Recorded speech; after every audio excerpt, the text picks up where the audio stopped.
Yani wako wanajipresente wawili lakini saa ya kupana anakuwa yepeke.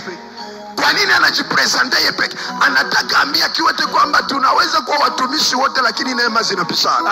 Amen. Tunaweza kuwa watumishi lakini talanta zinapishana. Amen. Tunaweza abudu Mungu sie wote lakini kukubaliwa hatukubaliwa sawa.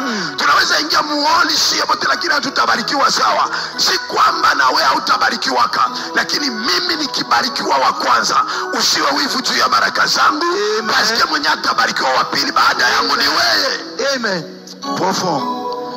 Angalia, Petro anamwambia sina pesa wala ni dhahabu, lakini anataka, manake anataka ambia kiwete kwamba mie niko na kupanda lakini mwenzetu yeye mwenzetu hana kitu, mimi unifuate, mimi tu niko na kupanda, mimi mwenzetu hana. Lakini saa ya kupata kitabu ya Ufunuo haiko tena Petro ndio ataipata, anakuwa Yohane sasa.